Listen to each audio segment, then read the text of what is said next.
आणि आता उपनगरात एक ब्रेकिंग न्यूज अशी आहे, टिटवाळा बंद. टिटवाळा ड्रग्ज प्रकरणाचे थेट युरोप कनेक्शन जे आहे ते समोर येताना दिसत आहे. थेट युरोपपर्यंत हे कनेक्शन आहे. यामध्ये जर आपण लक्षात घेतलं तर या प्रकरणात मोठ्या आंतरराष्ट्रीय ड्रग्ज लॉर्डच्या समावेशाची शक्यता आहे. ते नेमकं काय हे जाणून घेणं महत्त्वाचं ठरणार आहे. आणि नेदरलँडमधनं हे MDMA ड्रग्ज आणलं होतं. दिल्ली विमानतळावर कस्टम क्लिअरन्स झाल्यानंतर 25,000 गोळ्यांचं MDMAचं पार्सल उल्हासनगरमध्ये आलं. अमीर सय्यद सोबत नायजेरियन नागरिकाच्या सहभागाची शक्यता वर्तवली जाते.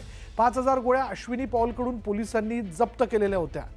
अधिक माहिती आपण जाणून घेणार आहोत. आमचे प्रतिनिधी संकेत वर्ग आत्ता क्षणाला आपल्या बरोबर आहेत.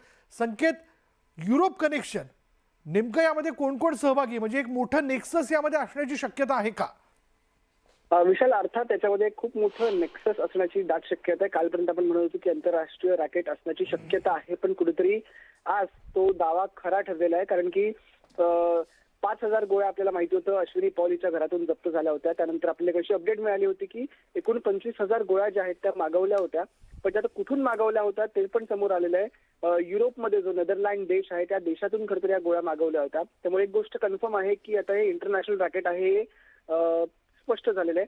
आता हे जर इंटरनॅशनल, हे अर्थात आता इंटरनॅशनल रॅकेट आहे, त्याच्यामुळे अर्थात तिथून देखील सप्लाय करणारी कोणतरी व्यक्ती असेल, कोणतरी मोठा ड्रग लॉर्ड असणार आहे. त्याच्यामुळे आता एक आंतरराष्ट्रीय ड्रग लॉर्ड ज्याला आपण म्हणतो, ड्रग सप्लायर ज्याला आपण म्हणतो, त्याचा देखील समावेश असणार आहे. त्याच्यामुळे हे आंतरराष्ट्रीय दर्जाचे रॅकेट आहे हे स्पष्ट झालेलं आहे. महत्वाचं म्हणजे हे रॅकेट जे आहे ते हे जे ड्रग्सचं जे कन्साइनमेंट जे होतं हे दिल्ली विमानतळावरती आलं. आणि खूप विचित्र गोष्ट आहे की कस्टम क्लिअरन्स खरं तर या 25,000 गोळ्यांचं झालं. त्यानंतर दिल्लीतील एका कुरिअर कंपनी मार्फत हे जे गोळ्यांचं कन्साइनमेंट होतं हे उल्हासनगर पर्यंत आलं. आणि तिथून आमिर सय्यदने खरं तर या संपूर्ण गोळ्या ज्या आहेत त्या कलेक्ट केल्या. आणि आमिर सोबत एक नायजेरियन नागरिक देखील आहे जो त्याचा साथीदार आहे. त्याच्या मदतीने या अनेक ठिकाणी या गोळ्या ज्या आहेत त्या वाटल्या गेल्या. पनवेल असेल, नवी मुंबई असेल, आणि फक्त पनवेल नवी मुंबई नाही तर देशभरात खरं तर या ज्या आहेत त्या गोळ्या वाटल्या गेल्या, विकल्या गेल्या.